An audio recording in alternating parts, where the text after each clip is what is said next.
Welcome to Night Light. Step away from the mainstream and gather around as we enlighten the world and our realities and travel this cosmic journey we call life. Join us as we share with you and provide that beacon that can guide us all to a better way. Explore with us as we examine a metaphysical montage of spiritual insights, covering everything from the mundane to the magical, UFOs to unicorns, and everything in between. This is a time of awakening, of sharing and evolving, of spreading our wings and soaring on the cosmic breath of creation.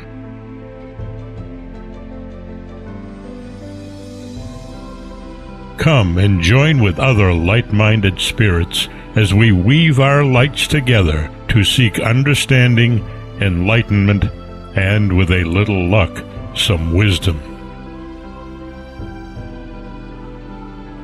This is Nightlight, a reminder that you are never alone.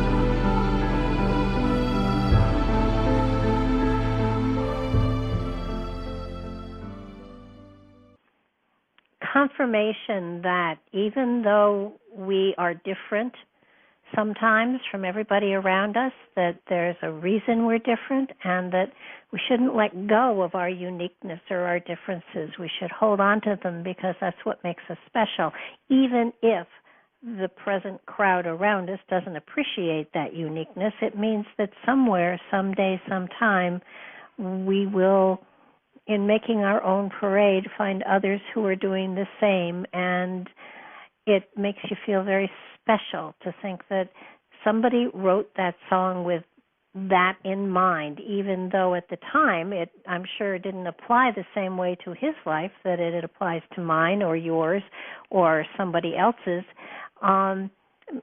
Making your own parade, good idea.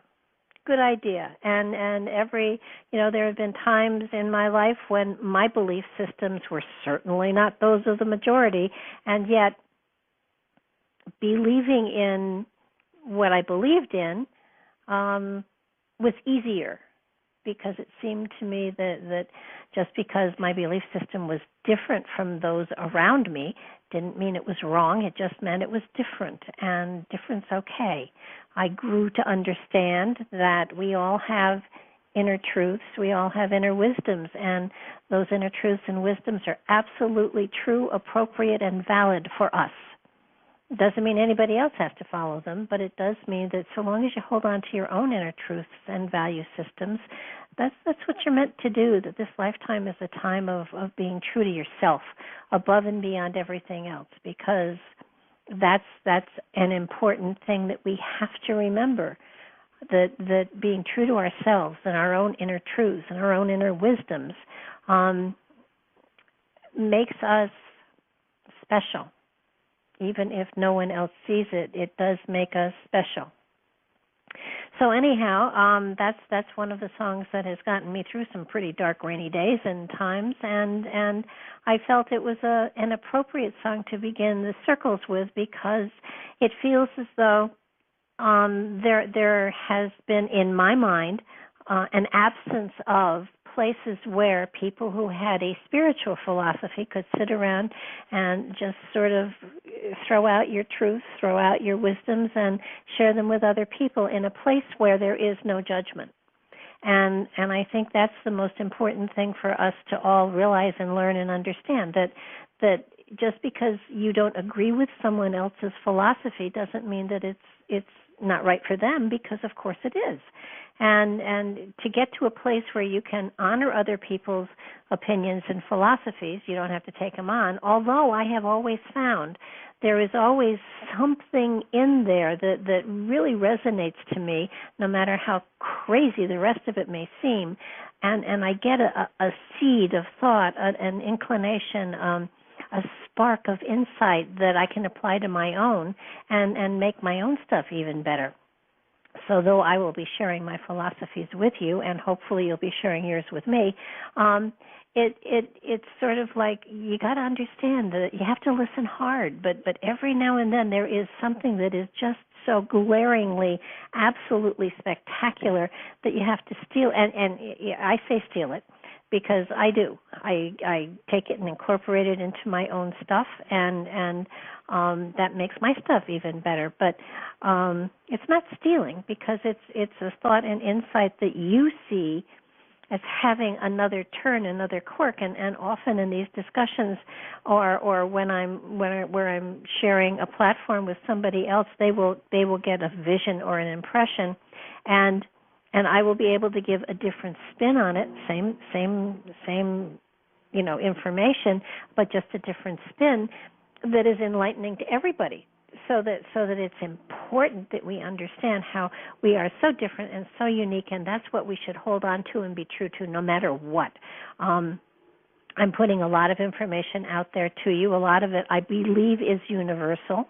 I'm throwing in Hinduism and Buddhism and Christianity and Judaism and as many different philosophies as I can in these weeks that we go through all of this material. And I'm not an expert in it. I can't pronounce these Sanskrit names and stuff like that, so I usually rename them. But aside from that, the philosophy is the same. And today we're talking about two very, very important things, karma and dharma.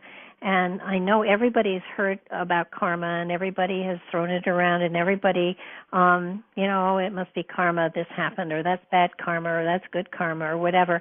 But I felt it was really important that we understand the two concepts, that they are absolutely connected at the hip, that you can't have one without the other.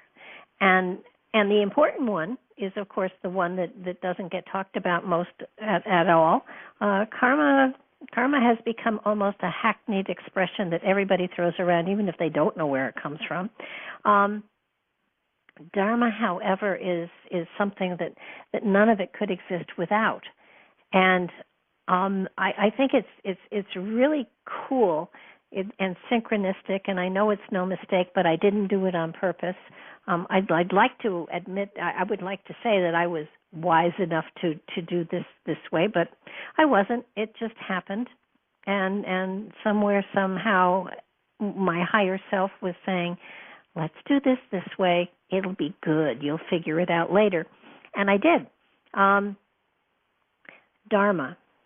Dharma is, there are a lot of different definitions for it, but the one that I like the best is that it is the pathway to righteousness, the pathway to morality, the foundation for morality and religion and responsibility and duty.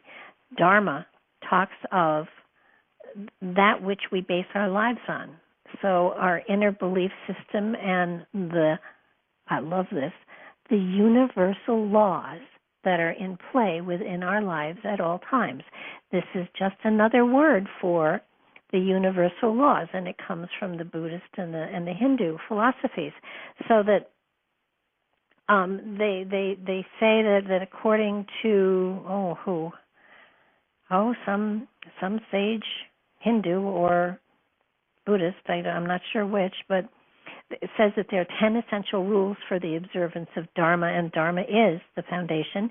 It's patience, forgiveness, pity or self-control, honesty, sanctity, control of senses, reason, knowledge or learning, truthfulness, and the absence of anger. And so basically it is the universal laws. And basically it speaks of these are the foundation. From here it is Dharma is that core policy that your soul works from. You want to call them universal laws, you want to call them Dharma, you call them whatever you like, but they are what is in place. They are what we work from, we grow from, and we expand from. They're where enlightenment, the foundation for where enlightenment comes from. If these aspects are present within your spirit, your soul, then you have a real good chance of having a spectacular life. And in one place it says, there's good dharma, good karma, bad dharma, bad karma. So in other words, if you live according to the universal rules, the universal energies that are out there, then that will bring you good fortune and good everything. So it is at the very core, at the very foundation, at the very beginning of what our spirit is here to work with, to work through, and to expand upon. It's really, really important, and Dharma doesn't get the play in it that it deserves. It's in Buddhism, Dharma means cosmic law and order. In what we've been working with in the past 2 weeks, it is the universal laws. In Buddhism, it is applied to the teachings of Buddha, which basically go along with the cosmic laws. And so it doesn't matter what you call it. What it's saying is, if you have this basic foundation of understanding of the laws, of the cosmic nature of your spirit, of the things that are in play within your reality, within your evolution even, then you have a better chance of being able to apply everything to your reality, and that means you have control of your reality, that you have control over everything that goes on within your reality. It's, as you sow, so shall you reap. Come on, cause and effect. The basic things, the law of reflection. It's all here. What you put out comes back to you, and usually what people don't understand is that Glennis put up her face. Maybe she has something to say. Oh, how cool. Thank you for remembering the face, Glennis. Hi, Glennis. Hi, Barbara. How are you? Terrific. How are you? That's good. On the subject of karma, several years ago, I was told, first of all, I will say, that a couple of my very young grandchildren were sexually assaulted as little tots. And I was upset one day, and this fellow said that's what they chose to have happen in their life. Mm-hmm. Do you believe that karma works like that, that as a little child under the age of 5, that you would choose to have that happen? No. I don't believe that he sat on the other side and said, as a child, I want to be assaulted. However, I do believe that on the other side, before he incarnated, he asked for a situation that would allow him to grow in a certain way. Mm-hmm. And unfortunately, that's what he got. So that this was in a major, I think, very serious aspect of his soul. He asked for a situation that would allow him to first understand and then grow beyond it. It was a challenge to his soul for development. Now, how he deals with it as he grows, as he actually they're little girls, yeah. Okay, as they grow, and hopefully there will be understanding that this is an opportunity to rise above and to move beyond, so that it was a challenge to their spirit for development, and that's what they asked for. They didn't ask to be assaulted, because nobody in there. Well, first of all, a spirit doesn't have concepts of, you've spent at least 100 years, in my opinion, on the other side, so that you know which aspects of your spirit you want to work on the next time you come down here. And exactly. So yes, I just felt that his response to the situation was not very tactful, and I do believe in karma and that we have to live the karma of past lives. I just thought, well, perhaps you could have put it a different way, and the way you put it, yes, is far more acceptable, yeah. And we wouldn't choose. Oh goodness, no. I mean, the soul is total love. I mean, on the other side, before we come down, we understand unconditional love. But we also understand that we need to grow in certain aspects and areas, so we ask for challenges that will allow us to do this. I mean, it is a horrible thing to happen to any individual. However, you can take that experience and you can become the most spectacular person in the world. Absolutely, yes.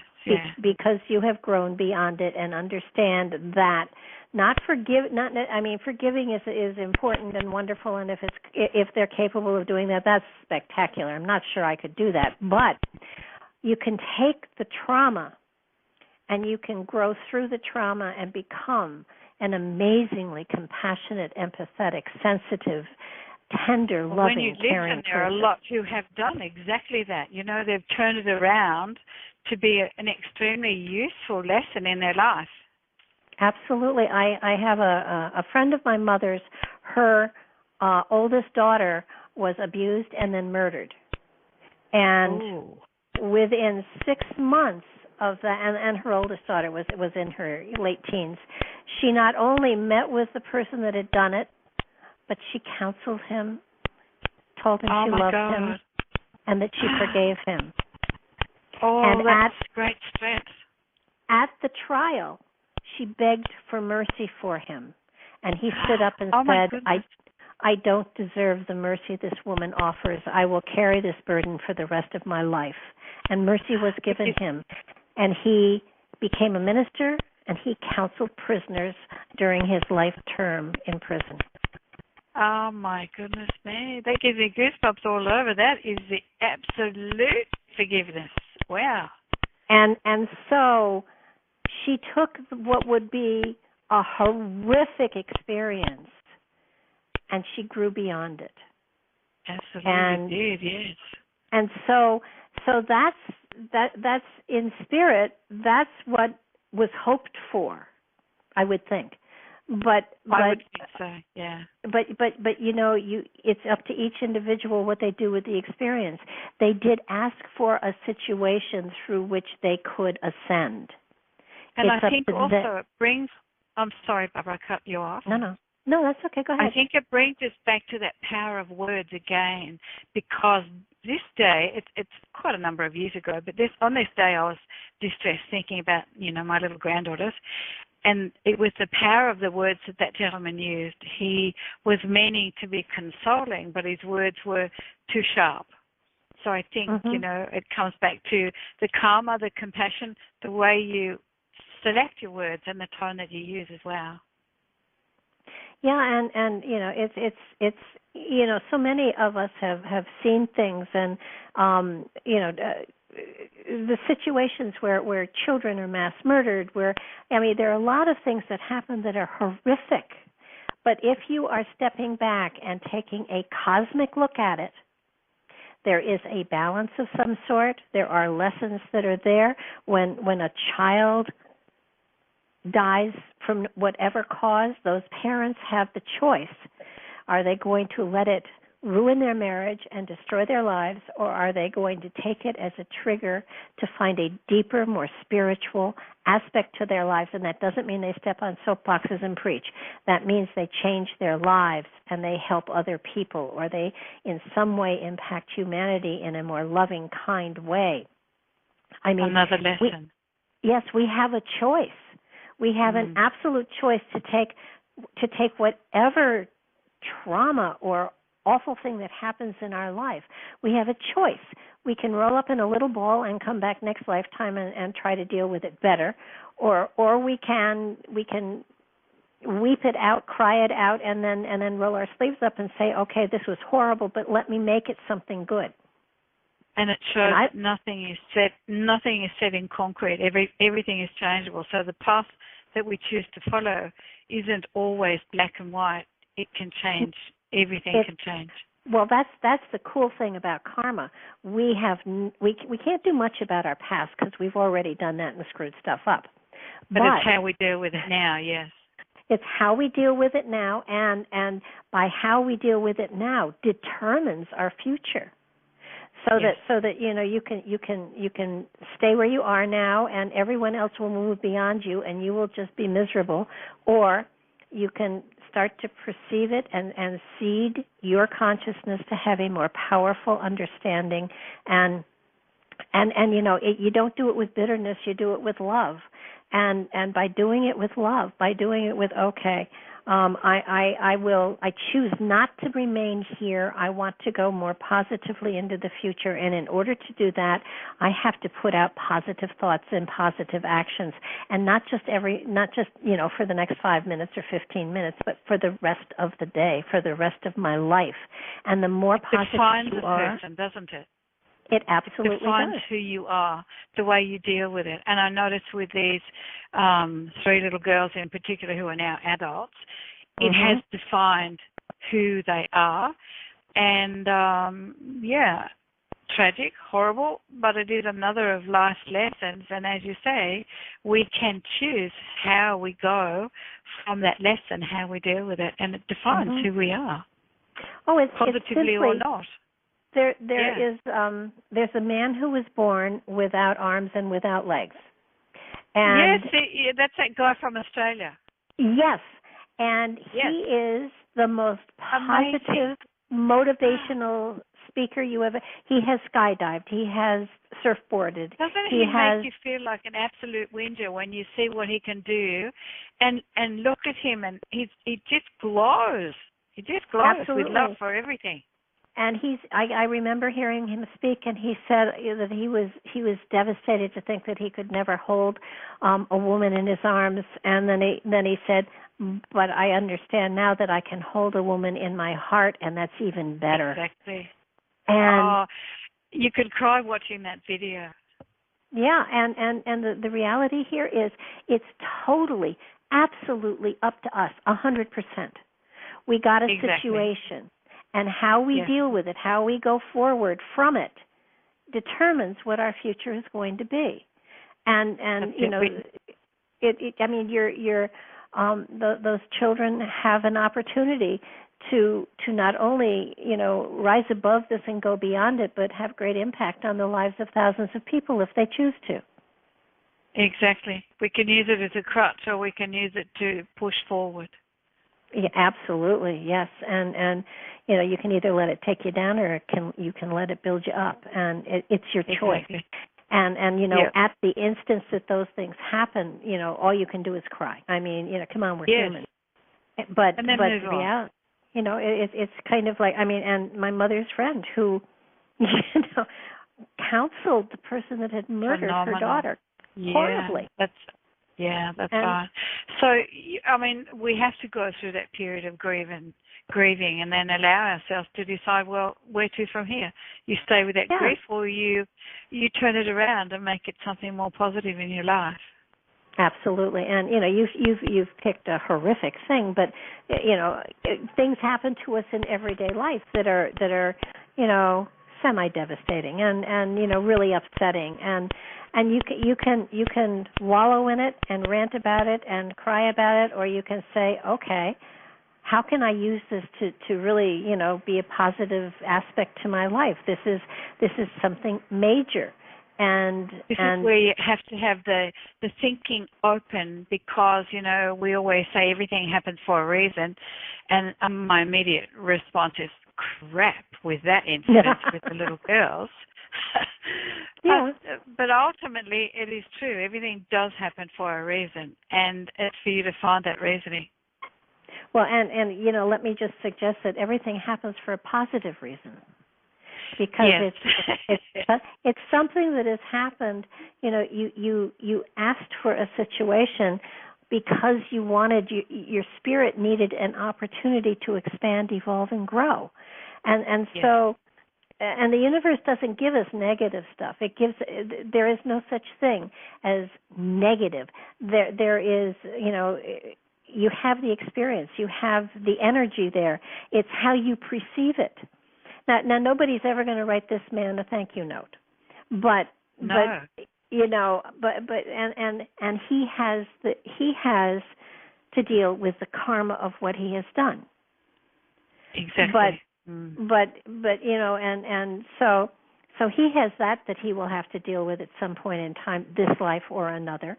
But they have a wonderful opportunity to grow from this, and so long as there is breath in their bodies, they have that opportunity to take that situation and move it in a direction that is just absolutely not only enlightening and empowering to them, but to other people as well. They can become that makes you try a little harder. Right, absolutely, and it I would think it can make you also reflect on your own life and your own situations. And so and so did this to me. Isn't that rotten? And it's rotten, but it didn't kill me. And it, what doesn't kill you makes you stronger. And so let me take this and grow from this. Don't I'm not letting this situation pass by and just letting it go and walking away. I want to grow from it. So how do I grow in a positive way and take advantage of the situation that I've been dealt, because clearly I asked for this kind of a situation. And what was it that I needed to do that I hadn't done, so that the universe gave me the opportunity. They kind of 2x4'd me between the, I call it my 2x4 experiences. You haven't been listening, smack. Here, take this and grow. And it's like, okay, I'm going to listen to the subtleties from now on because they're more fun. Exactly. But and what we get from it is different for each individual, and those individuals are not only those that were affected firsthand, it's those who are affected second and third hand and so on by the listening of the story. Well, yes, and not only that, but, hopefully people take the experience and grow from it themselves. I don't want that to happen to me. Let me look at my life. Yeah. Am I putting myself in that position? Am I giving my power away? Am I allowing other people to start to program my consciousness for me? And that's something that's very important to pay attention to, because as young children, our parents and our teachers, our environment, our culture, our ethnicity, they all start to program our consciousnesses. And when we become aware of the fact that we have control over this, then we have to back away from those people that are programming us for us because they love us and they know what's best for us. No, they don't. At some point in time, we have to take control of our lives and our directions and our belief systems. And I grew up in a Presbyterian household, and over my life, I have looked into and delved into as many different belief systems as I possibly could. I call myself now a universalist because I think everything counts, but I don't worship deities. I acknowledge the spark of the infinite within each and every living thing on the planet, so that I am not a specific religion. I just honor spirit and all. But that's mine. I would agree. Exactly. That's what I have done, and everybody has the opportunity and the right to do the exact same thing. But I think that so often religions have very, very, very, very rigid destructive powers. They can have very destructive powers. Yeah. Okay, you said it. I thought it. You said it. But it creation did not happen as a religious thing. It happened as a moment in time when creation expanded, and we all were blinked. Our spirits were blinked into creation. We are a part of creation. We are a part of the infinite intelligence that put this all into play, and so we have a part of, if you want to use the term God, use the term God, of God within us, of infinite intelligence. We are connected to that infinite intelligence. And because we are connected to that infinite intelligence, we are that infinite intelligence. So when I am trying to connect, when I'm trying, brings you back all the time to that power that you were born with, that infinite power that you are of yourself, and that you make your own decisions. You don't have to be led by anyone. You have that choice. Yeah, but it's also okay to ask for directions. Oh, absolutely. Yes, directions are great, but the ultimate decision, when you gather in all of the information, I can decide to say, well, Barbara, you speak crap, or, yeah, I agree with what you're saying. So, that power to be who you choose to be. Oh, absolutely. And when I am trying to, are you familiar with the Catholic service at all? Yes, I'm one of them. Okay, My mother would like me to be. You know how at one point you pound your chest a couple times, and I'm not sure what that's for. But I usually I have my hand open, my open palm, and I remind myself that it's within. I touch my chest and I say, okay, in there, pay attention, wake up, we have work to do. And so, I don't use a fist. I just use my open palm and say, wake up, we have to go to work. Wake up, there's something that we have to, we have to address here. Usually before I do a group or anything like that, I do the, come on, we have to get together here and make sure the right words come out of my mouth so I don't totally offend someone.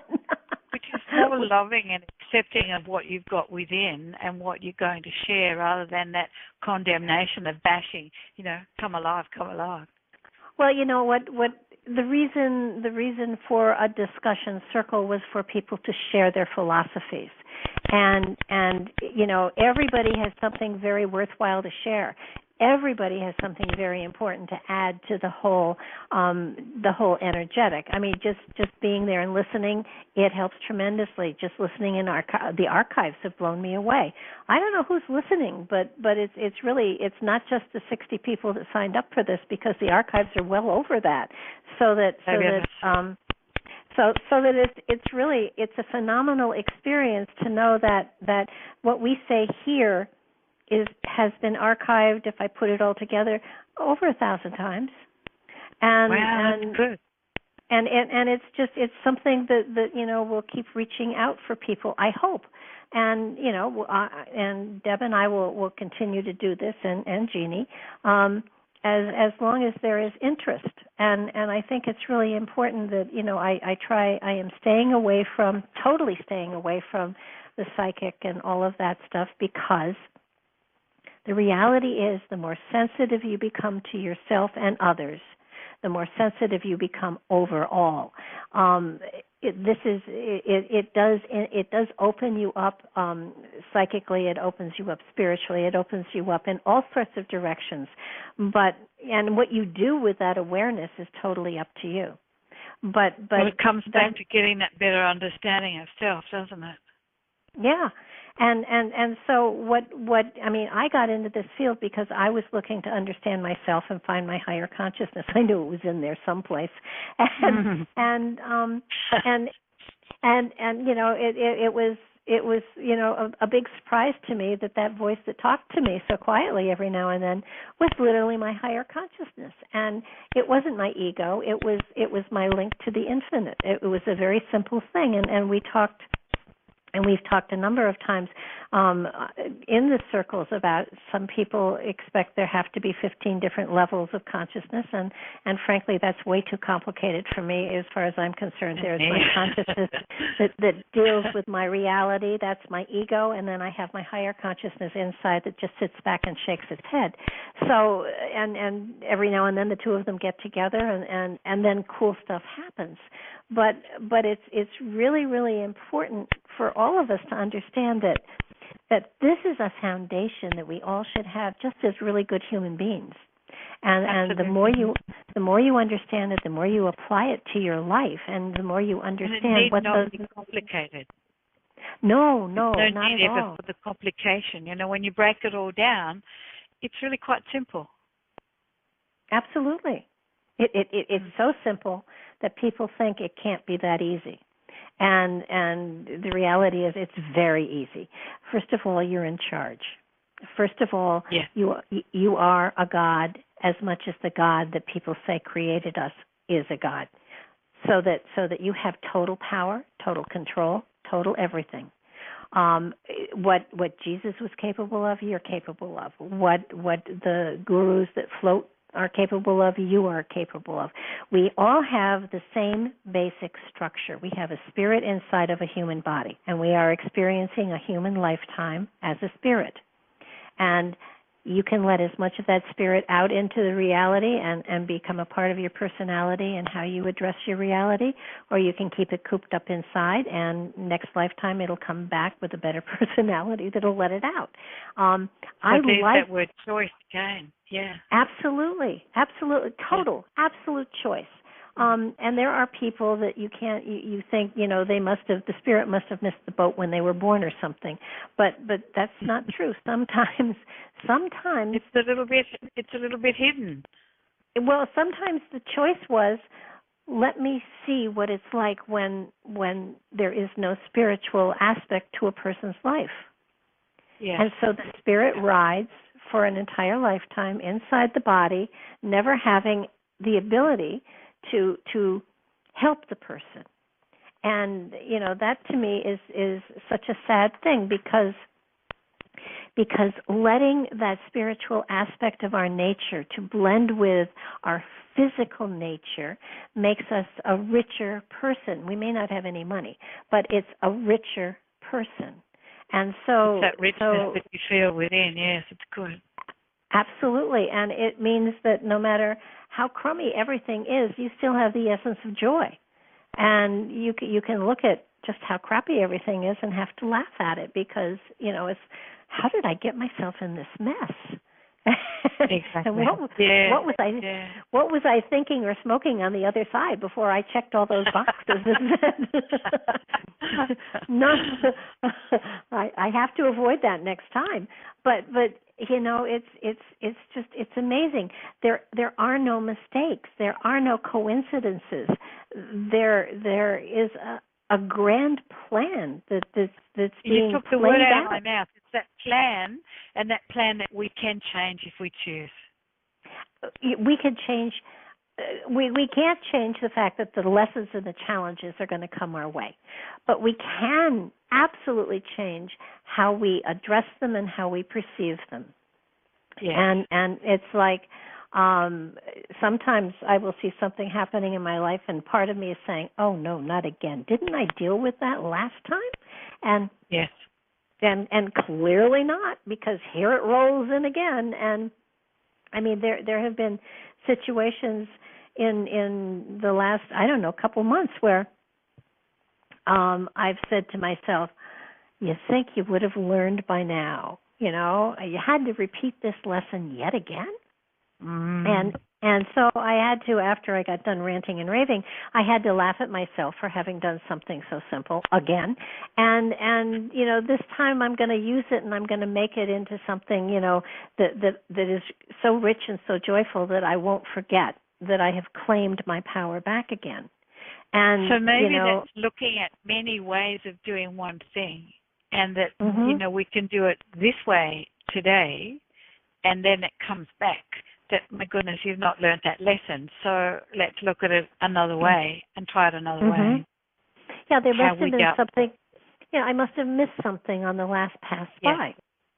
And if that is the case, then I had best, really chew this one to pieces, because, I don't want to do this again. And I would, I'll screw up another way, but I'm not going to screw up this way again. Exactly. It's like handing out the absolute hatred in response to something that someone did to you. And what does that hatred then do for you? Well, not only that, but they had to do it because I asked for the lesson. In a way, exactly. they were put there for me to learn from, and I shouldn't. There's really no animosity in me towards the person that did whatever they did. It's just that, first of all, how sad for them that they now look at the horrible position I put them in. I needed to have a lesson yet again, so they have to take the karma of being bad because I didn't learn my lesson the time before. That's very lenient thinking. I mean, I almost have to apologize to this person for not having learned this before, because they have to now have the karma for doing what they did to me. And oh my goodness, I caused that. If I'd learned this lesson before, this person might have a happier life. Damn. I'm bad. Wow. That's a heavy load. I'm not taking that one. Well, I was just using it as an illustration. I'm not shouldering it either. They deserve the karma, but I didn't think of that one. but in essence, if I were to step on a platform and assume that I was a real spiritual person, I would feel awful that I had put them in that position. But I mean, that's what happens. I mean, it's cause and effect, cause and effect, cause and effect, cause and effect. They probably deserved the lesson. They hadn't learned something else someplace else too. But you know, you look at it, you step back and you say, okay, let me look at this really spiritually. Let me try to anyhow. And the more you look at it, the more you realize that it's a domino effect throughout life, and we can choose whether. And we can choose whether it's a really pretty picture or one that has no continuity. And you know, frankly, I like pretty pictures. So you know, and that doesn't make me a saint, and it doesn't make me a goody-goody, and it doesn't make me Susie Sunshine either. But the reality is that if you want to sit back and really look at the whole picture, it changes how you look at your reality tremendously. Absolutely, yes. It changes not only your own personal reality, but look at society as a whole. Look at the world. Look at the karma nations are incurring. And if we were able to truly look at it like that, then we could stop throwing the arrows of saying it's your fault. The blame rests with you, and then we have more unrest that creates more problems. So yeah, the conversation is one that is excellent, because you get a greater understanding of your response and why, and then how that response affects other people, and does it sit here and stop, or does it go on and create another karma of a nasty nature? Well, and the reality here is that there is no such thing as a single cause and a single effect, because every cause gets an effect, and then every effect becomes a cause that creates another effect. That, I mean, it dominoes. It absolutely dominoes. And you just don't know, and it never stops. It continues on. It's like that. I've said it before, and I really like it, just so I'll bring it in again. The drop of water that creates a little ripple that becomes a larger ripple, that becomes a swell, that becomes a wave, that becomes a tsunami. And you can relate that to life, which is what we're talking about, of course. But I mean, if you look at the picture of life on Earth today, with so many people fighting each other, that's that ripple effect. Absolutely, and that's karma also at work. And I think what a lot of people don't really understand is that karma, while the law of karma is absolute, and it is. Karma is actually cause and effect. Karma is, good action gets good results, bad action gets bad results. But it isn't just a singular lifetime we're talking about. It's the total expanse of all of eternity. So that you may gather a whole bunch of great karma, and then maybe you don't work so much on karma in the next couple of lifetimes, so that you suddenly have bad stuff coming. And I think all of us have done that. All of us in our evolutions throughout time have been, saints and sinners, have been priests and whores, have been murderers and martyrs. I mean, we've done it all, so that we have ridden this flow of karma throughout time. And for the most part, we haven't understood it.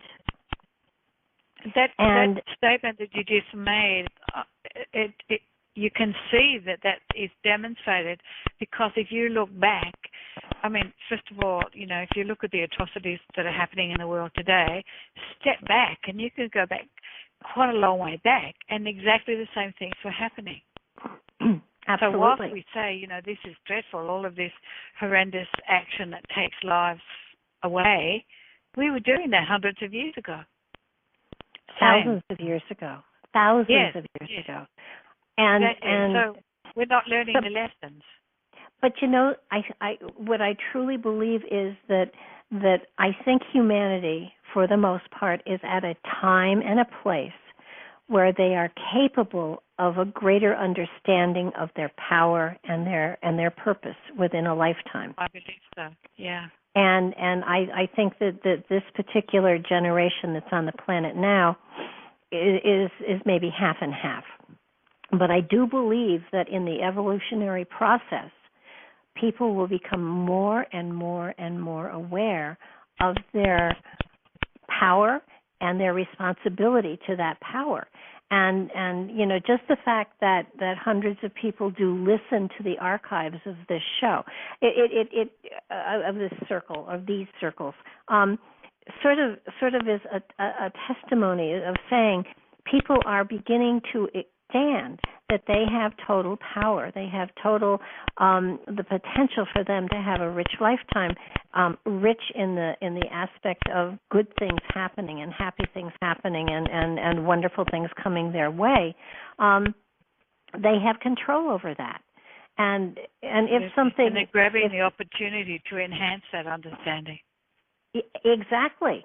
And the fact that just the simple way they perceive their reality shifts and changes everything. You know, there are politicians out there that wouldn't understand what you and I are talking about, but there are lots of people out there who are quote unquote normal people that if they understood it, sooner or later politicians and big corporate entities would be in the minority instead of the majority. And then they would have to understand. And even if they don't understand, they wouldn't be able to have the power they have over everyone. But it's a matter of, are we going to allow other people to seed our consciousnesses with untruths, or are we going to find our own inner truths, and are we going to live by those? I've spent the last month or so researching giants in our reality, and the stuff I found was phenomenal, and it's all on the website if you want to look at it. But the reality is, I did have a look at it, and I thought I've got to go back and do more. That's fascinating. I left a comment about it. Yeah. I mean, it's just, you know, they not only did exist, they do exist. They're in our DNA, and this is a level of our history that no one's ever told us about. And okay, so historians, whoever, don't always have all the answers. But when the answers are there to be seen and the evidence is there to be touched, why have they not included that in our history so we understand our own evolution? And it's up to us to sort of gather that knowledge if no one's going to. Yeah, absolutely. Question. For God's sakes, question. I don't have all the answers, but the more material I pull together, the more I realize this is something that everybody should know about. And it's not earth-shattering. It just means that 20,000 years ago, giants inhabited North America, and the Indians had to fight them for it when they came here 15,000 years ago. So that's interesting. You know, it is very interesting. And if that much, and I do believe that so many of the myths that we've been taught really are based firmly in reality. We just don't have the proof for it at this moment in time. And you know, you even go into the angels and the gods of antiquity, possibly being extraterrestrials, and they're made of the same stuff we are. They have the same spark of the infinite in them that we have in us. They just may be wiser than us at this moment in time and have technology that is better than us, but that doesn't make them any different from us, even though their form may be different and their shape may be different and stuff like that, and they may breathe different atmospheres. I don't know. But the reality here is that when we meet another part of creation that is different, we either kill it or worship it. We don't try to communicate with it. Exactly. And the more we look into it, the better understanding we've got of the bigger picture, and not this storytelling where they've got a minute piece of information, they pass it on, and every time it's passed on, the story changes. And then you wonder what part of that story is real and what part is what we make up along the way. Well, and the human species is really good at making up those stories, and so good that I don't understand this, so here's the story behind how it happened, and those stories have become the history, and the history has been accepted, and science, it goes along with it. When science can't explain something, it either negates it out totally, or ignores it, or makes up some cockamamie story that everybody buys without investigating it. And then there's the other part of it, that this is not what the majority may want to hear. So like you say, we negate it, we bury it, and then we have the story that is more popular. Absolutely. And it's sort of like we're all coming to a place we all are coming to a place in time where this concept is not abhorrent. But some people will say, well, maybe that's so, but I don't want to have any part of it. And other people will say, tell me more. Show me how to expand my own consciousness. Show me how to touch into that part of myself that is questioning. And so for the first time, I think, I could be wrong, but for the first time, I think, as a species, as a culture, we are understanding that we have the power to change our reality. We have the power to do all sorts of magical things that really aren't magical, and that at one time on this earth plane, I really do believe that it was common knowledge that we could that we were telepathic, that we could bilocate, that we could do astral traveling. I think there is a level of time here on this planet when our spirits were totally aware of our consciousness, and our consciousness was totally aware of the spirits, and we were capable of amazing, magical things that today are magical, but then were common.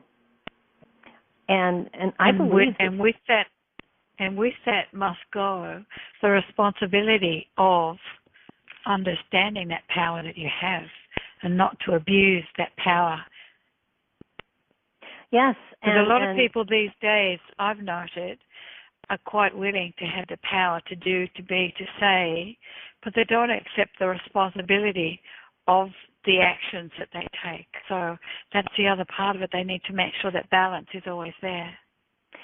And how many, and this does not take any, and I really, it's important that everybody understand this. This doesn't take a college education or a high school education or a grade school education. This is just common sense. Absolutely, it is. I mean, look at the hugging nun. She has no education. Look at John of God. He's illiterate. And yet he helps thousands of people. I mean, understanding these powers, these abilities that you have inside of you, the only thing you have to know is love. And exactly.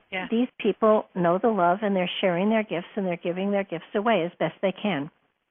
And there are people that will take advantage of that, and there are people that will be corporate entities that will market whatever. But the reality is that they are touching vast numbers of people without any consideration as to their state or status or their marital whatever, or how much money they have in the bank. They just want to help. And I'm not saying we all should become like those two. I think that a little more like wouldn't be bad, but you have to adapt it to whatever situation you happen to have chosen for this lifetime. And it's sort of, you reach out and you touch people as best you can. And if you're just doing it in everyday work, if you're just doing it and talking to your relatives, where often there are greater challenges than with everybody else, whatever situation you happen to be in is how you impact your reality. It's why you were placed there. We were all literally placed where we are for a reason. And a good reason, not a bad reason, not as punishment. Exactly. This is where you can grow. Go for it. And in some cases, you look around and you say, "Oh, this sucks. I don't see how I'm going to grow here." But always, always, always, always there is a way. You are never. It's like finding another track. Yeah. Yeah, and you're never put in a place where there isn't joy. You just have to find it. And if joy is I think a great tool. Laughter is an amazing tool. And these concepts that we're talking about are serious, heavy duty stuff. But if you can't laugh about it, you have a problem. Because you've lost the plot if there's no laughter. Yeah, that's right. And it's like everything is simple, but use your own initiative to find what suits you. So if you think that you've been given a bowl of bad apples, you then decide how you want to feel about that. You can make it a big issue. Sorry, go on. No, that's absolutely true. Often we are in positions where we think we've been really given a bad deal. This isn't fair. I'm a good, loving person. Why is this happening to me? It's happening to you because you asked for the challenge. So stop telling me how wonderful you are and prove it. Exactly. Deal with it. Yeah. Deal with it in a loving manner. So many people today are caught, and at least here people are out of work like crazy. And it's, I usually say to people, that's so exciting. That means you can finally, take your life in the direction you were meant to originally take it in, but you didn't take it in because you were brainwashed by people around you that you had to have a career and you had to earn money. Now, what are those skills and things that you love to do that you can do well? And if you're able to do those things that you can do well and actually make a living, that's fabulous. You don't have to make millions. You just have to, be comfortable. And it's amazing how if you perceive this as an opportunity as opposed to a punishment or something that's awful happening to you, then that's what it is. And it all comes down to that ability to accept when you're on the low ebb of things that, I can turn this around to make it better. But it's that ability at the moment, like when we're riding high, we can say, well, look, you've been handed a bowl of bad apples. These are some of the things that you may do with that.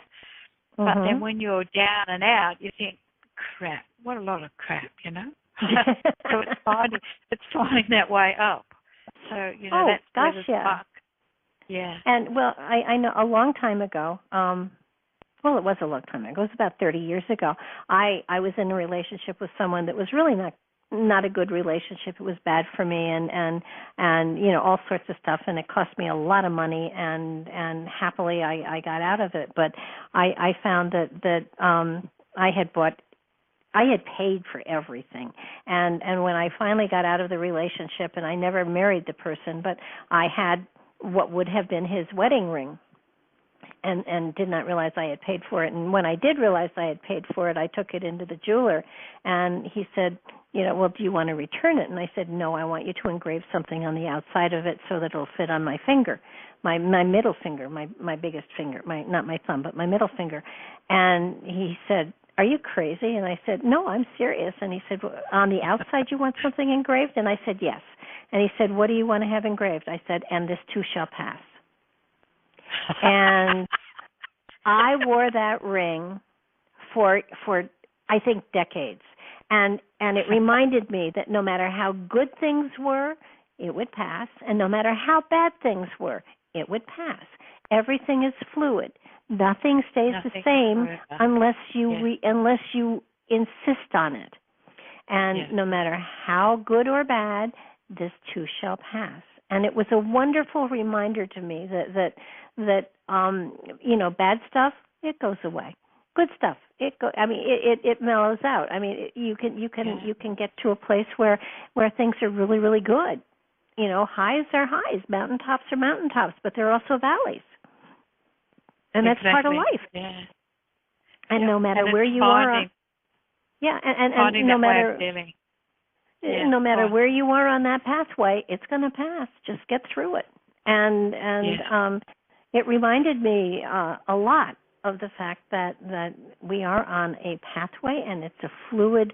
We are constantly in motion, and if we allow ourselves to constantly move forward, we do.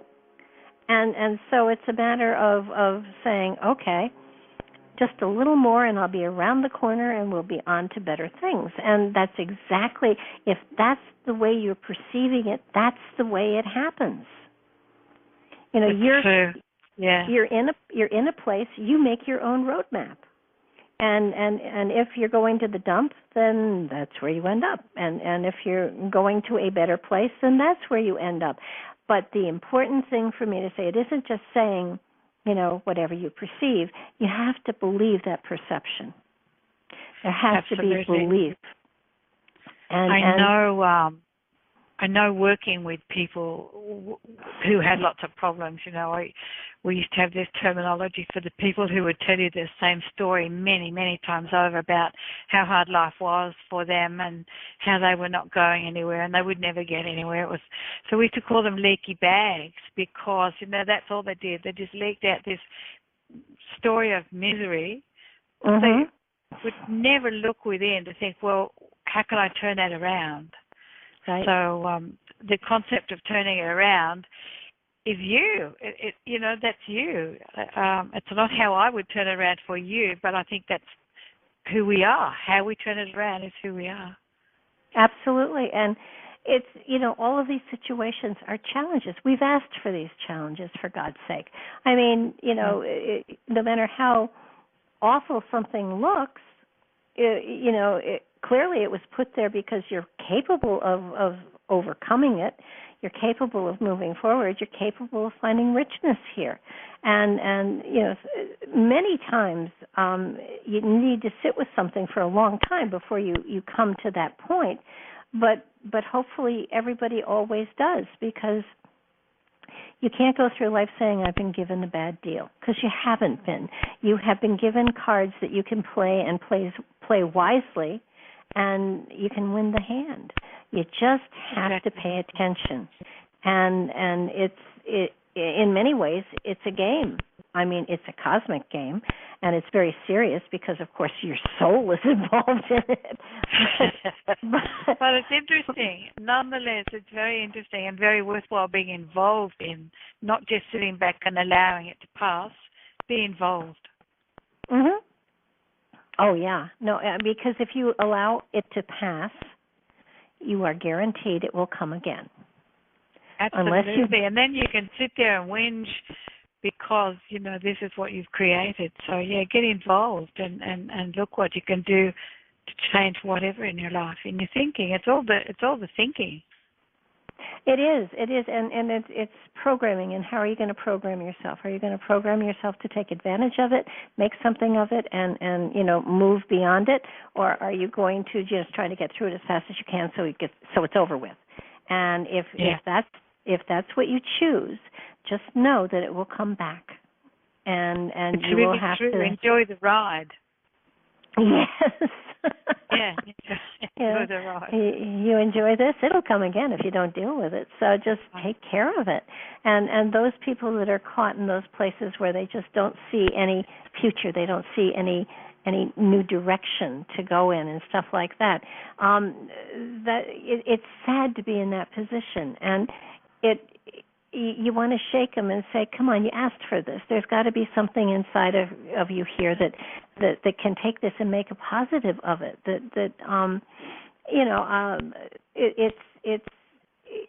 It's almost like you need to get them to write those two lists, you know, what is good in your life and what is not good, and then how can you turn those negatives around to a positive, you know, get them to really look at what the situation is and the possibilities.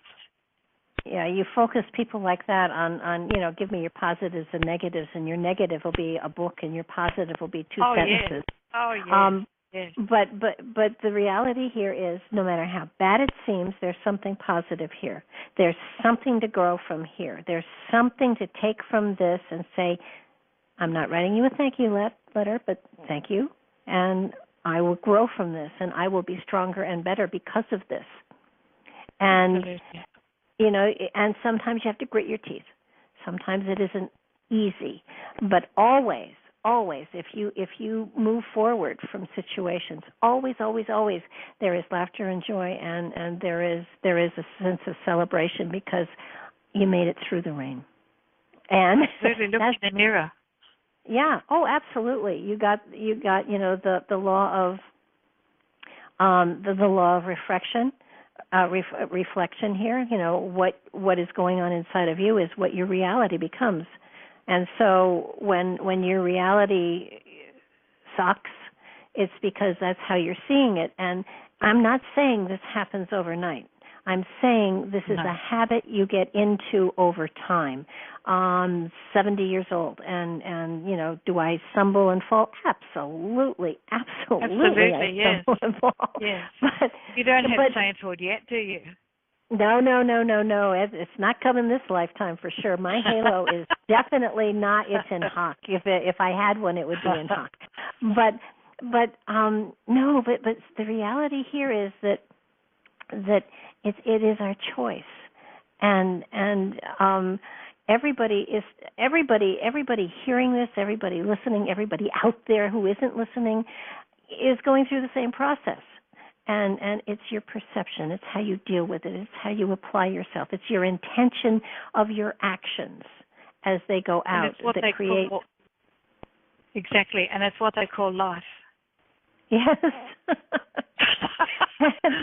and it, how else are you going to learn? You're here to. This is a lifetime of learning, and growth. And if you're not learning, there's no point to your being here. I mean, you can do that. You can take vacation. You can come down here. You can take a lifetime and not learn anything, and that's okay. The next lifetime you'll come down in about the same position, and you'll just take it up from there. You are eternal. You have forever. Yes. And it's your choice how you spend that time and that energy. If you want to waste a lifetime, go for it. There's no judgment. It's up to you. And we've all been there, and we've all done that. Exactly. It's like the eternal learning. Life is a lesson. It's learning. Yeah. And when you stop learning, it's a bit boring, I would imagine. Yeah, I would imagine too. I think the most exciting thing about life is there's always something new to learn, and exactly. whether it's computer science or whether it's spirituality or whether it's a combination of the both of them.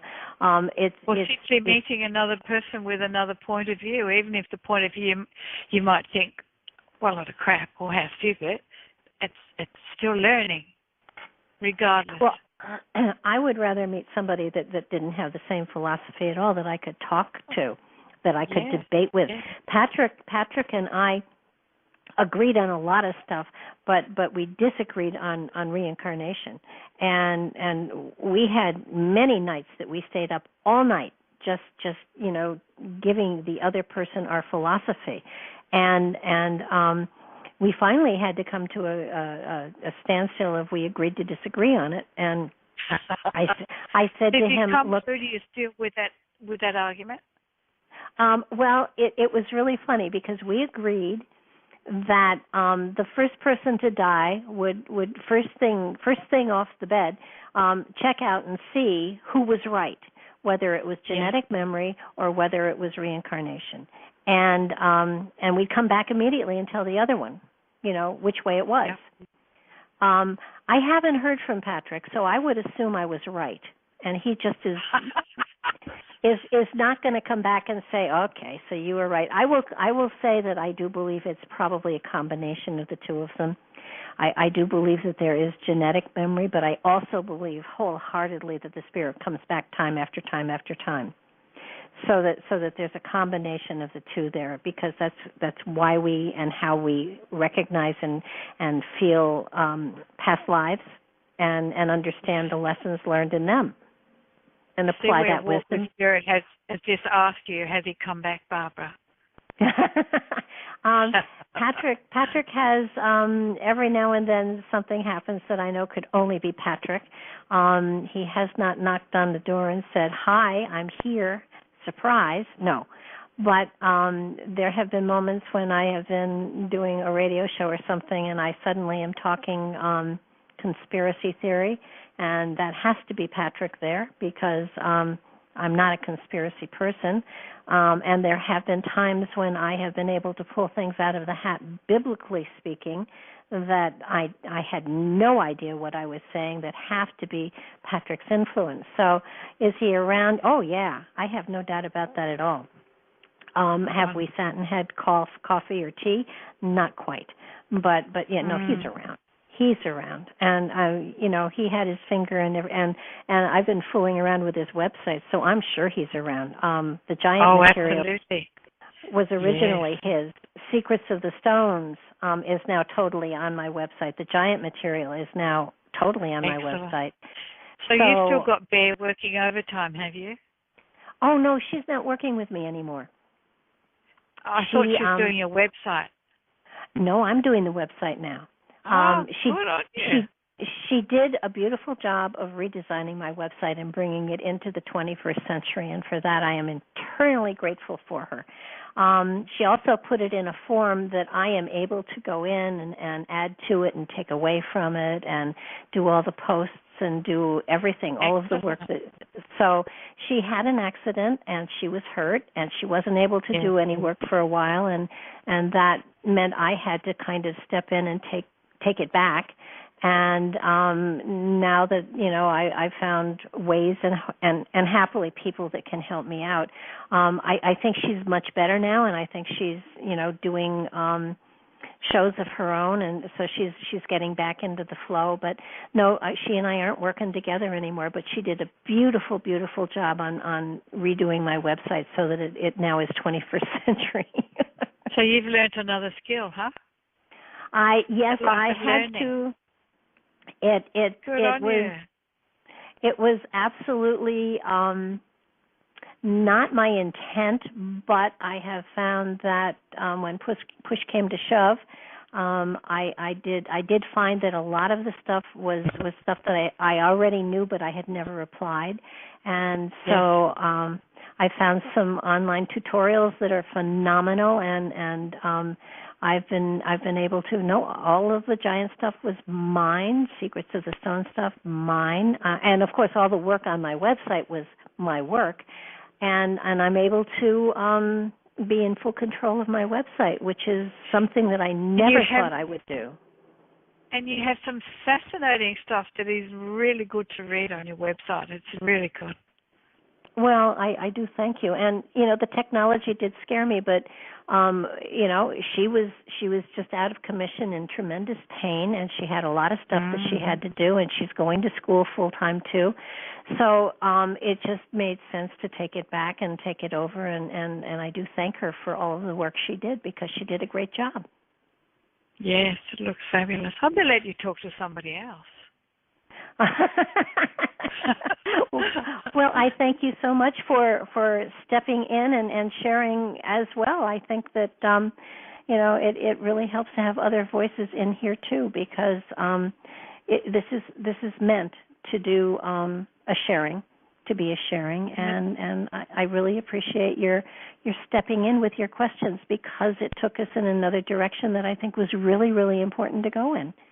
So yes, and that's the beauty of it, isn't it? It's great. Well, and I do thank you for setting your alarm for so early in the morning. I greatly appreciate that.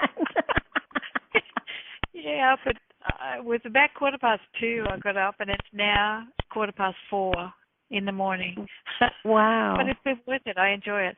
Because I'd missed yesterday because I had to go away, and then I missed last week because I had to do likewise, when family call.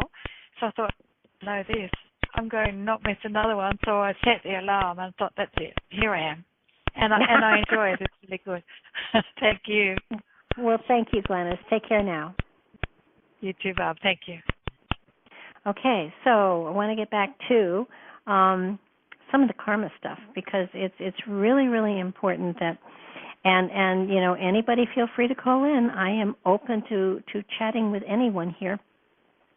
But I do want to I want you to understand that karma, what we send out, what we put up, what we give out, all of that stuff, it is our intention of what we do and what we give out that is the important thing. You can do what is the right thing, but your intention is just to fill a void or to do what's expected of you, and that doesn't get you the good karma. If you happen to be a millionaire and you know people are looking at what you're giving money to, and you give a large sum of money to an organization that is good for you politically, even though you have given a large sum of money to an organization that is doing a great deal of good, your intention was to get good press. It wasn't to help other people. So that the important thing, you didn't get good karma from that, is what I'm trying to say. If your intention is to get a return, then that doesn't work. If your intention is to look good to other people, then that doesn't work. The universe isn't fooled by wrong intentions. And so it's really, really, really important that you understand that your intentions are at the core of what kind of karma you're getting. And frankly, if you're doing things for political reasons, or if you're doing things because it's socially acceptable, or if you're doing things because it'll look good to somebody else, and therefore you'll impress them, then all those will do is pull in mediocre, if not bad karma. So you have to understand that it's your intention that is so very, very important when it comes to all of this. If what you're doing has sincere, genuine intentions, if what you're doing is trying to help, if what you're doing you are doing out of sheer love of the other person or sheer love of humanity, then you got it made. Then there really is something very genuine and wonderful going on here, and then your karma is going to be good karma, and that means that good things will come to you, but not necessarily in direct proportion or from the same source. Karma kind of comes when it's due, not when you expect it. So if you are expecting something, then probably what you get in return is not what you had expected. My favorite story is a friend of mine. I did a convention, and this friend went with me, and I gave a lot of stuff away because I was having a good time and I didn't really care, and it was at a time in my life where I didn't need the money to live by. It wasn't that I was rich, I was just comfortable and I didn't need the money. So I was giving away paintings and I was giving away readings, and I was having a very good time. I just, it didn't matter to me if I get paid or not. And at the end of the convention, a lot of people came and thanked me for what I had given or whatever, and a lot of people gave me gifts. I mean, food for the trip back, or a shawl, or something that they had done or made or whatever. And I came away like a bandit, and it was never had I thought that I just had a good time. And he saw all this and he said, "Well, what is all that about?" And I said, "Well, when you give away and you're genuine and you really mean to give it away, and there are no strings attached to it, very often you get good things happening to you at some point in time. Not always immediately, but nice things happen to you." And a week or so later, we were running a flea market, not a flea market, an arts and crafts fair thing, and he had his photographs out, and at the beginning of the day, somebody said that they really, really liked one of his pictures, but they didn't have that kind of money, and he gave it to them. And at the end of the day, he came up to me, and he was furious. He said, "Well, it doesn't work." And I said, "What are you talking about?" He said, "I gave a picture away, and I didn't get anything in return. Nothing. Nobody gave me anything all day." And I said, "Could it be that you gave with the expectation of getting something back?" And he said, "Well, of course I did." And I said, "Well, then that's probably why you got nothing, because you gave nothing." And he said, I gave a perfectly good photograph away." And I said, "Yes, but you expected something in return. And if you expect something in return, you won't get anything, because you've attached a string to it." And he told me that was garbage, and it was ridiculous, because we were both in the spiritual development class. at the church that we were running the thing for. But I found it fascinating because to me it was an illustration of he gave with expectations, he got nothing back. I gave without expectations, and I didn't do it to be a goody-goody. I was just having fun. And it never occurred to me that there would ever be any return. It was just I had a good time. And there was absolutely nothing connected to, the stuff I gave away. And because of that, the stuff did come back to me. And it has to, the aspect, the sense of giving without expectation is a really hard thing to do, because for the most part there is usually some sort of expectations. Chris of Curious Times was talking about somebody wanted to give her something, and she said, I receive unconditionally and I give unconditionally. And the person said, what does that mean? And she said, if you want to give me something, wonderful, but don't expect something in return down the line. And she was, I guess, preparing the person for the fact that there were no strings attached, and I think that the person, I don't know if they actually gave to her or whatever, but if they gave with no strings attached, somewhere down the line, something would be given to them. It is cause and effect.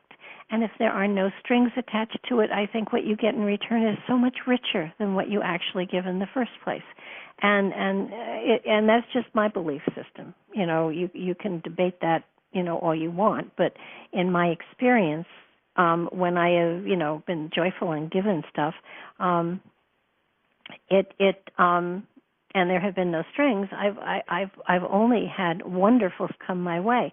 A good example of that is when Patrick passed away, he had someone who was working with him, a young man. He was 40. He was a young man, and he and Patrick worked together, and they had they were as close as you could. They were friendly. I wouldn't say they were friends, but they were friendly. And when Patrick died, I had his van, and I thought this would be something that this guy could use. So I gave him Patrick's van, and a couple of months later, I noticed it wasn't around because he lives across the road here. And I said, did it break down? And he said, no, I sold it. I had to sell it. And he sold it so he could buy drugs. And I was extraordinarily disappointed and upset, because I really felt that was not what Patrick would have liked. And then the more I thought about it, the more I realized, I had expectations that he would value it as something of Patrick's the same way I did, and he didn't. And so I had to actually put strings on it and not realized it. And, did a little bit of, internal talking to myself that when you give a gift, there should be no strings attached to it. You should, a gift is a gift, and you should be able to let go of it and let the person do what they want with it. I had conditions on that gift, and it really gave me a sour feeling in my stomach that, perhaps I wasn't ready to give away something of Patrick's. Perhaps I have no idea, but I judged what he did with the gift, and that wasn't appropriate. I mean, when you give a gift, you give a gift, and you don't put strings on it. But apparently, I had, and that was an awakening for me. So that I think that we have to really pay attention when we're giving something. Are we truly and really giving it away, or are we putting expectations on the other person to appreciate our thoughtfulness, which is not a good idea. And perhaps sometimes we should pay attention to what we put extraordinary thought into, and are we looking at getting credit for being thoughtful, or are we genuinely just having such a good time putting something together and giving it to another person? That joy should be enough. And if it's not enough, then the gift is inappropriate. So we have to pay attention to where we're coming from, and not put expectations on other people for understanding how awesome we actually are. There have been times when I thought I had the perfect gift for someone, and I struggled, and my mother had gold beads that had been her mother's, and she had a pair of gold beads that were her own, and both sets of gold beads were broken. And one Christmas, I snuck them out of the house, and I had them put into a single strand of gold beads for my mother, thinking it would be just the most awesome present she ever got for Christmas. And when she opened it, she looked at me and said, "What were you thinking? How could you have done this?" And I thought I was doing a good thing, and apparently I wasn't. But it's, pay attention to how much you put into things for people, and what your expectations are for the return, and what is your purpose and reason for doing things like this. It's a mini version of karma. I truly thought I was doing something really cool, and apparently it wasn't, and perhaps I should have asked her first, since they were her beads in the first place. But I set something in motion that, it was really devastating to her, and I hadn't meant that at all. And my intention, I think, was to really not impress my mother, but to do something that she would find touching, and she did find it touching, just not in the way I had intended. So intentions and all of that came into this, and I guess I had hoped and intended that she would be really, really touched by the gift, and that isn't, she was, just not in the way I had expected. So our intentions and our reasons for doing things, as simple as something like giving a gift, is setting karma in motion. It's putting energy out there. It's sending something out there, and there is something that will come back at you. Just make sure that your expectations are nothing, because what is it they say? If you don't expect anything, you're never disappointed. In a way, that's very, very true. I'm going to pull Deb in here. Hi, Deb. You have some, I've noticed you typing a lot. Do you have some impressions on karma stuff here? Well, I still have it, watered down to my understanding that Dharma and Karma is just other words for cause and effect. You can, spoof it up. And sure, Dharma is the force that holds you together, according to some. And karma is, what comes from that. Sometimes, people have got to get into the frame of mind that they can't complain about the karma they get unless they really pay attention to the Dharma they use. Exactly, and yes, exactly. And the philosophy that you work from, does determine what the karma is. You're absolutely right. And it goes back to that other thing too. When we started this, we kind of got stuck using The Secret as an example, because it was something most generally everybody within the group here was at least slightly aware of. They'd at least heard of it, even if they didn't delve into it, but they'd at least heard of it. But as going through that, they realized, or I hope they did, after you presented more information, that they only heard half of it. Mm-hmm. And how many times are we going to get stuck? Me, much included, get stuck in doing the half that fits, the half that feels good, the half that we latch onto, without adding the other half so that you're working with a whole. Mhm. Well, yes, the good part of The Secret is it made people think. The bad thing about The Secret is they didn't give it, they gave it a commercial presentation so they could make money, which is fine. Right. But but people took it as golden. They took it as carved in stone. That was the whole deal, and then people were left wondering, well, what did I do wrong? Why it's broke? It doesn't work for me. Well, it won't. And you don't have all the parts. You can't make a blender work if you've only got the motor or only got the top. No, and the top is really important too. But well, so it's the bottom, because if you don't have the thing to stir, you just got a top. But what I'm just saying, they're interwoven halves of a whole that you can't just dice it apart and say, I'm only going to keep. That's like having sweet and sour pork or sweet and sour chicken.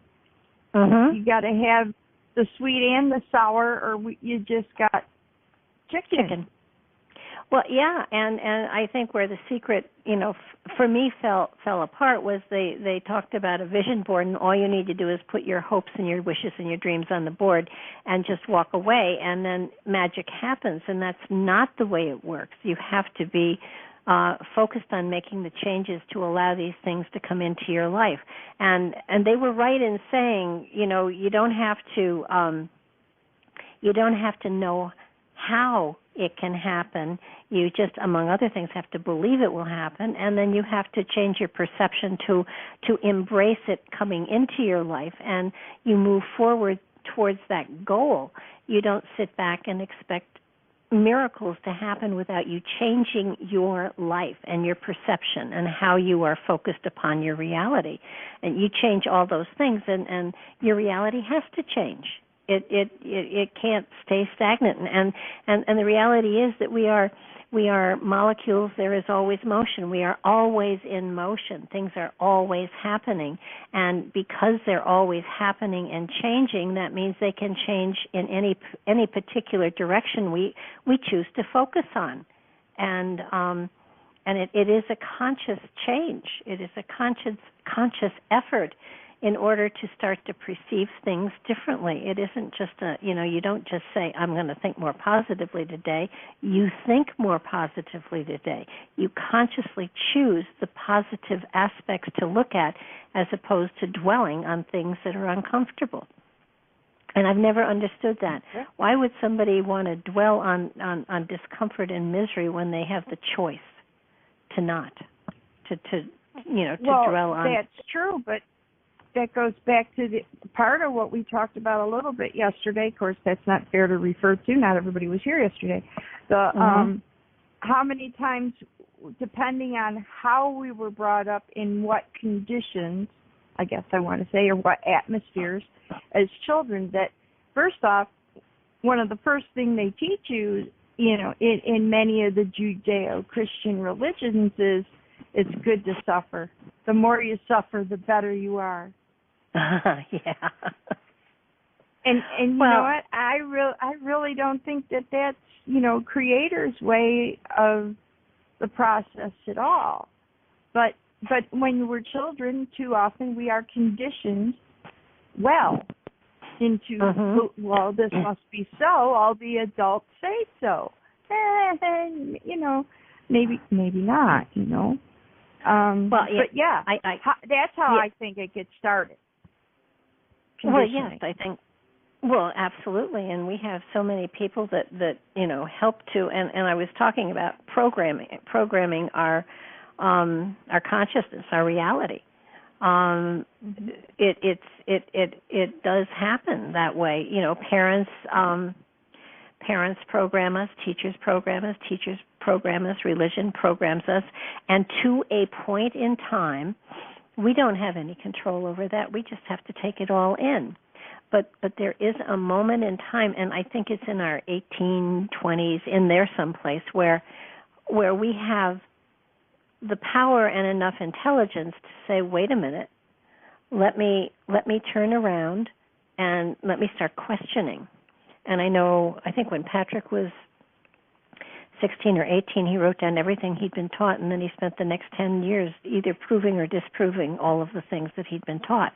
And horrifyingly, he found that most of the stuff he'd been taught was not true. So it's important to understand that questioning is good, and you're right. Parents try to bring children up so that they have the information they need in order to sustain themselves within reality. Most parents, and I'm probably as guilty as everybody else is, protect their children to the point where their children aren't allowed to think and question. It's because I'm your mother, and because that's what I've been taught, I'm teaching you, and so that we send them to college or out into the world, having to learn that aspect of, first, you're allowed to question, and second, you're allowed to make your own decisions and choices. And that's a heavy-duty responsibility to give a 16, 17, 18-year-old kid.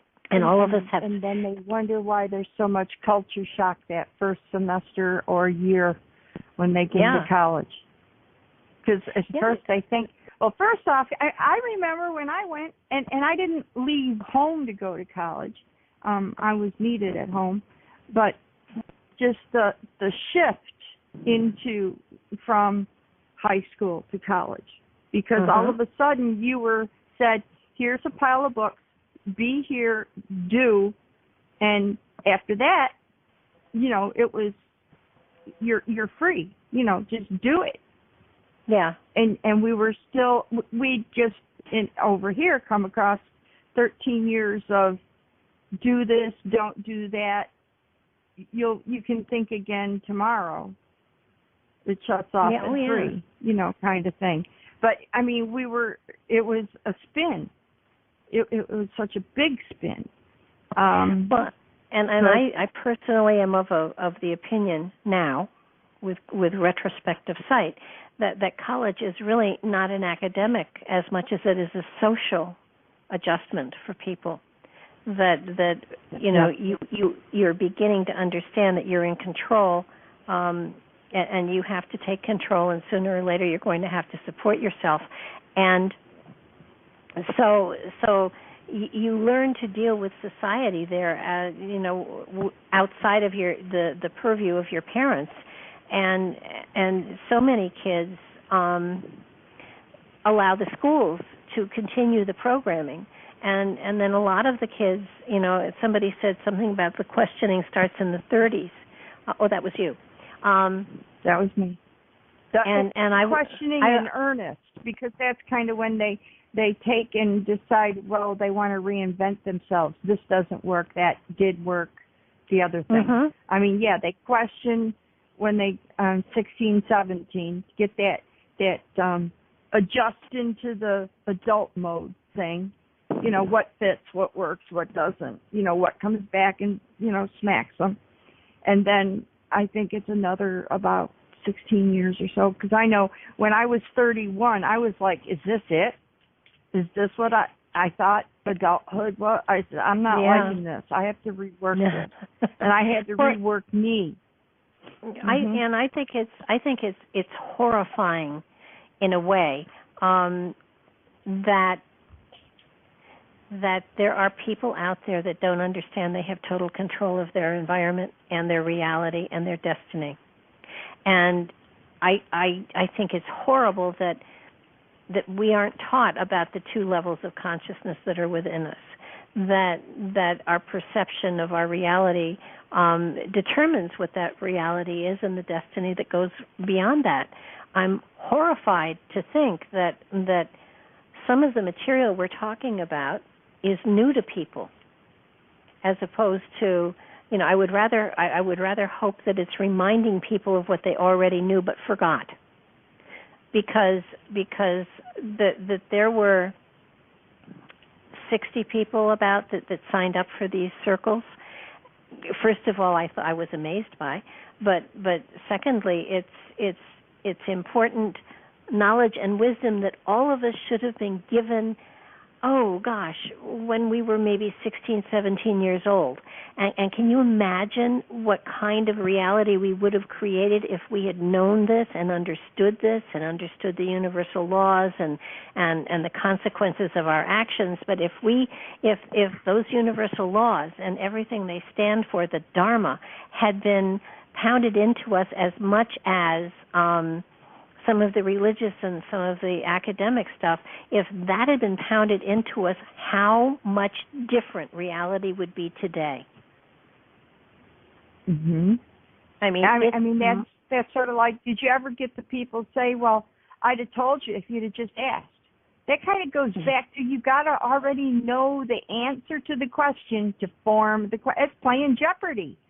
If you've got to know the answer to come up with the question, because if it's something out there that's never ever been induced to your world, your thought process, your thinking span, however you want to put that, how can you conceive to formulate the questions? You can't ask about what you don't know. No, you're absolutely right, and that is, and that's been the thing that wise people have thrown at us and chuckled so often. If you can ask the question, you already have the answer inside of you, and it's true. But I think that we have a responsibility to all who ask questions, to all who really wonder, is there more? Is there, do I have greater power? Whatever. I think there's a responsibility to put the information out there. And for those who, are hungry for it, they'll take it. And for those who are not, they won't. But that's part of the reason why I'm doing this, because it's, it may be out there, I just couldn't find it. And I couldn't find it in my own area for sure. But I have the same questions everybody else does. I may be, maybe a half step ahead because I have an understanding of some of this because I've been at it longer, but not because I'm any wiser. I just have more time served. But I am horrified to think that people are still so programmed in the schools and in life, and yet they've not been given the tools to have a rich life. They've been given tools to create a physical life of wealth and abundance, but nothing on a spiritual level. And spiritual is a part of every major religion out there. I'm not saying you should give up your religion in order to be spiritual. I'm saying you should be spiritual to have a greater understanding of the richness that is within you and whatever your religious preference is, if you have one. And if you don't have one, that doesn't mean you can't have spiritual richness, because you certainly can.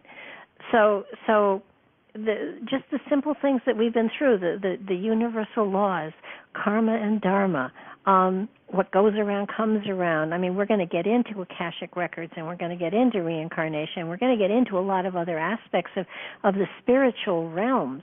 But it's really so important going into all of this that everybody understand that they have the power within them to change their reality, to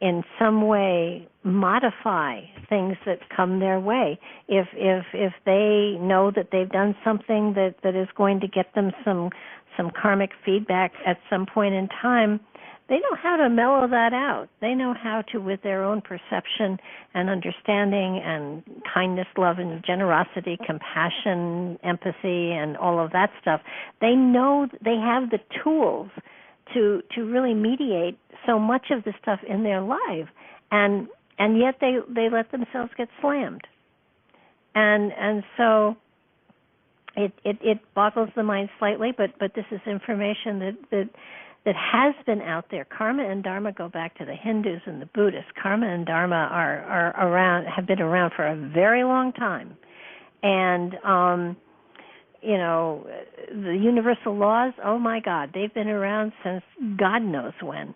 But and he's not, or she is not telling. But they are universal. In other words, they've been spoken of, they've been put out there in almost every religion there is known to man. And they are givens. And if you live your life accordingly, if you use that as a foundation, and if your intention is honorable and spiritual and loving, you will pay off whatever your overdue is from past lifetimes, and you will gather more for this lifetime and the lifetimes yet to come. I mean, it's that easy. This is a moment in time. This is not all there is. This is a moment in time. This lifetime is a moment in time. It's a grain of sand on a huge beach or huge desert, whichever floats your boat. But it is a moment, but it is an important moment. And whatever consciousness you have now, if you expand it into and embrace a lot of these concepts, you will have a greater richness in your life for sure. I guarantee it. I promise it. I guarantee. I've seen it happen. It's happened in my life. Deb, you've seen it happen in your life, and yes, indeed. So that it's magic, and we all are looking for magic, but we don't realize that the absolute, the essence of magic, the real magic in there is the joy that we can find in every moment. The magic is there, and we can use it. It's just that we have been taught it doesn't exist, and therefore we don't believe it to the degree that we need to believe it in order to make it happen within our lives to the greater extent that we want it to. Long sentence. It's a matter of not only understanding but believing and embracing and sort of paving the road so that you can roll down the road without the bumps. And all of that is possible. Is it easy? No. Does it take work? Sure. Is it worthwhile? Oh, you got to be kidding me. Of course it is. But people don't know that those choices are out there for them, and it just blows me away that so many people can be clueless and feel that they are being manipulated by the greater corporate entities out there, and they are. And they are. But there are other ways. You don't need to be. There to a certain degree. You can't go out and overthrow the government. People have tried. That doesn't work. But you can change your own reality. And in changing your reality, other people will ask you, how did that happen? Why did that happen? You can tell them, you can share it, they can change theirs. And sooner or later it will spread. And sooner or later it will be a different world. And it may be later or sooner. Personally, my thought is I would love it to be sooner. Chances are it's later. But so long as your own little corner of reality is happier and joyful and you have an understanding of things, then everything falls into place. And your immediate people that are around you, they kind of, it rubs off. It does rub off. And if you have children, it will rub off on them to a degree. I'm still working on mine, but, I got lots of time left. So, and my grandchildren for sure, I can't wait to get my hands on them. But understanding that your perception changes your reality. It's that simple. How you really see things changes how your reality is. And what is out there is what's inside of you. So that if you're not perceiving things and it feels wrong, then you need to go inside and you need to change how you feel, how you perceive, how you are you holding anger? Are you holding, do you want revenge? Do you, any number of things. And once you've determined that those things are there, then you can get rid of them. You have total control. You have absolutely total control. You can change everything. Now, can you change the world as a whole? Not in one lifetime, but I bet you come back time after time and you share that kind of a philosophy. And if that is your intent when you come into a lifetime, then you can have impact. Not any one of us has any concept of how many people we touch and we impact in just a singular day, because it's again that domino effect. You smile at somebody in the grocery store and tell them how pretty they look. They have a better feeling about themselves, and so they do something nice for one or two people, and then they do something nice for one or two people, and you have created a wave of joy. And you don't know where it's going, and you don't need to know where it's going. You only know that I plunked a drop here, and I plunked a drop there, and I plunked a drop over there, and sooner or later, everything kind of flows together.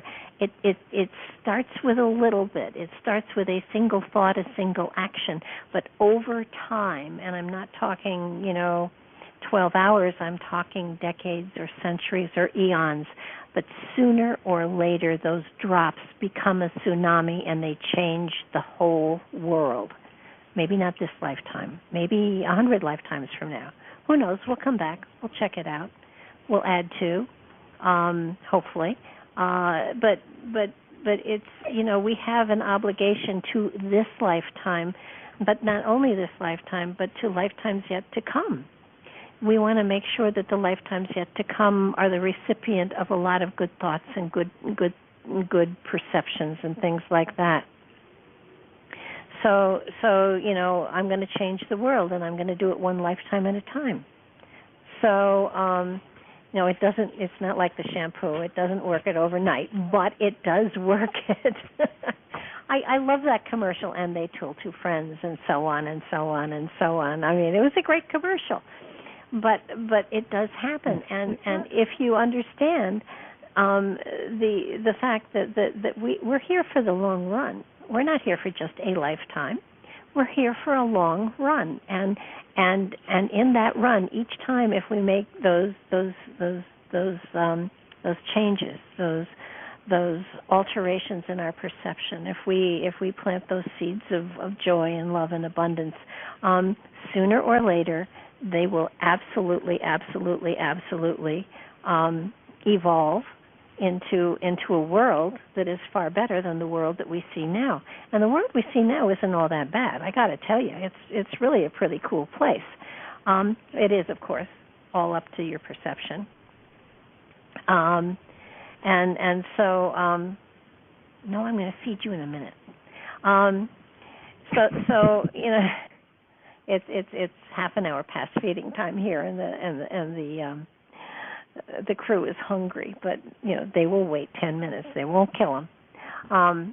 But it is something that we want to all look at. It's something that we all want to embrace, and it's something we all want to understand. And where appropriate, share the wisdom and the understanding. Put it out there. I mean, every now and then people will ask you questions, and you can plant seeds, and those seeds will make them ask and stretch even further.